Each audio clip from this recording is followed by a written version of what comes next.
आप देख रहे हैं न्यूज़ 9 भारत, रखिए आपको सबसे आगे।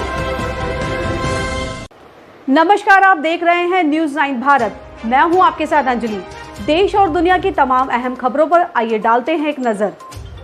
पहाड़ी महिलाओं और काश्तकारों के बेहतरीन उत्पादन व उनके विपणन की समुचित व्यवस्था बनाकर आर्थिकी को मजबूत बनाने के लिए न्याय पंचायत जाख पाटियूम के रैंस गांव में आत्मा परियोजना के अंतर्गत वर्ष 2021-2022 में संचालित होने वाले सब्जी उत्पादन चंद्रयान फार्म फील्ड स्कूल प्रशिक्षण कार्यशाला आयोजित किया गया। इस अवसर पर ग्राम प्रधान Paripurn Singh Rawat, farm field school संचालक अजीत सिंह रौतेला की अध्यक्षता में NRLM के स्वयं सहायता समूहों के सदस्य उपस्थित रहे।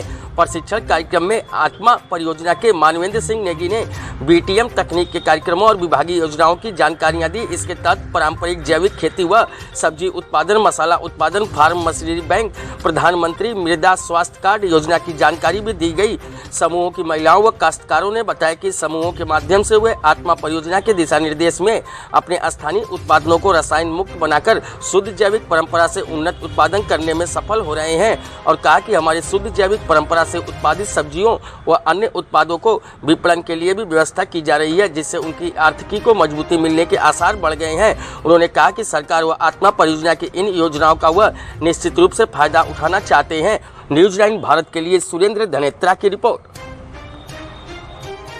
सर, मेरा यही मानना है कि जो कृषि विभाग की योजनाएं चल रही है उसमें महिलाओं के लिए और पुरुषों के लिए सबके लिए उज्जवल भविष्य की योजनाएं हैं। हम ये चाहते हैं कि जो हमारे पहाड़ी उत्पाद हैं जिनको हम मार्केट तक नहीं ले जा पा रहे हैं उनको हम मार्केट तक ले जाएं और लोगों को शुद्ध और जैविक खाना हम दें।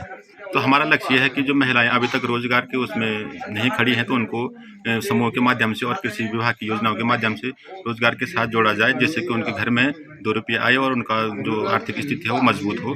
ये हमारा लक्ष्य है इसमें मुख्य। तो लिए कि आप सक्रिय रहें और सरकार के द्वारा चलाई जा रही सभी योजनाओं को आप सही ढंग से जान करके उसका लाभ उठाएं और जो हमारी परंपरागत कृषि है उसको बदल करके हमें आधुनिक कृषि में आना होगा और आधुनिक तरीके से जो बीज ज़्यादा उत्पादन देते हैं और जिनकी क्वालिटी अच्छी है हमें उस प्रकार से खेती करनी होगी और जैविक का हमें विशेष ध्यान देना होगा ताकि हमारा उत्पाद बाजार में सही दाम पे बिक सके।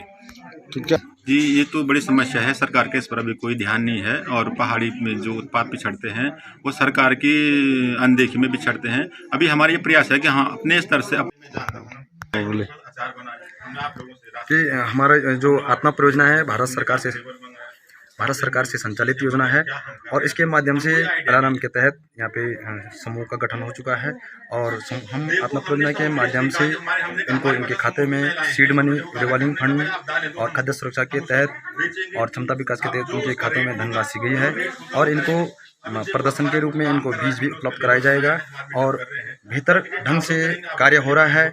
और सरकार की जो मंशा है परंपरागत तरीके से खेती करना, जैविक जो हमारी पुरानी व्यवस्था है जैविक तरीके से खेती करना है और उस उत्पादन करके समूह के माध्यम से हमें मार्केट में बेचना है समूह के माध्यम से, जिससे समूह की जो महिलाएं उनकी आजीविका अच्छी चलेगी और यहाँ पे अधिक से अधिक बढ़ चढ़कर महिलाएं भाग ले रही हैं, समूह में महिलाएं काम कर रही हैं और मुझे पूरी आशा है कि इस समूह में जो महिलाएं जुड़ी हुई हैं उनकी आजीविका चलेगी और ये समूह बहुत आगे चलेगा और इनका जो उत्पाद है वो हमारा राज्य स्तर या राष्ट्रीय स्तर पे इनका उत्पाद जरूर बिकेगा। महादेव समूह से हूँ और मुझे इस समूह में बहुत कुछ सीखने को मिला है जिससे मैं आगे बढ़ सकती हूँ और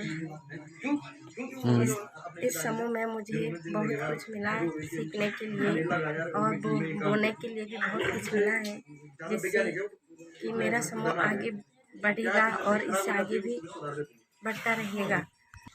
अभी तो मैंने लहसुन और पालक और ये दाल दूल मैंने आधा बिक चुका है और लहसुन प्याज ये खेती अभी चालू है। इसलिए मैं और भी खेती बोना शुरू करूँगी। देवी और समूह के बारे में यहाँ पे हमने जानकारी ली। अजीत रोचेला ने हमको बताया जैविक खाद के बारे में, और हम महिलाओं को, घर की महिलाओं को अधिक से अधिक जानकारी में बताया कि घर में सब्जी उगाओ, ये हमारे लिए बहुत महत्वपूर्ण है, जिसको हम रात दिन मेहनत करके, मेहनत का फल हमें कुछ नहीं मिलता है। और उनने हमको खेती करने का तरीका बताया। जहाँ हम 20 कंडे गोबर ले जाते थे, वहाँ उनने हमको 5 कंडियों में पूरा करने को बोला। और जैविक खाद के माध्यम से मैं तो पहले से ही घर की सब्जी उगाती हूँ। फायदा उठाना चाहेंगे कि सभी महिलाओं को सक्रिय होना पड़ेगा और इसमें काम करना पड़ेगा। जब सभी महिलाएं एकजुट में काम करेगी तभी तो हमें लाभ हो पाएगा। और हमारे जो 10,000 रुपये थे वो पहले से भी नहीं आए, अब हमने आगे बात रखी है।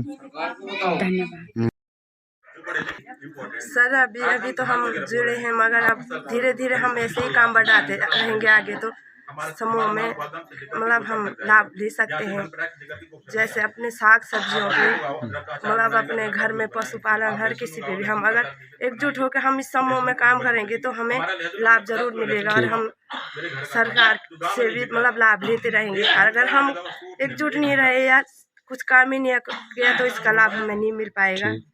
और हमें यही उम्मीद है कि हम धीरे धीरे मतलब आगे बढ़ते रहेंगे। और समूह का इस NRLM के तहत, राष्ट्रीय ग्रामीण आजीविका मिशन के तहत ये समूह जुड़े हैं हमारे। मतलब अभी तो कार्य शुरू हो रहा है इसमें, तो धीरे धीरे हम इसका लाभ ले सकते हैं। जी अच्छा लगता है।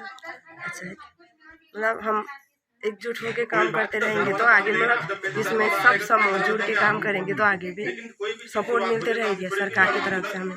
अगर कोई काम ही नहीं करेगा तो इसका लाभ हम नहीं सरकार। ऐसे ही तमाम खबरों के लिए बने रहिए हमारे साथ न्यूज़ 9 भारत पर। अब चाहूंगी इजाजत, नमस्कार।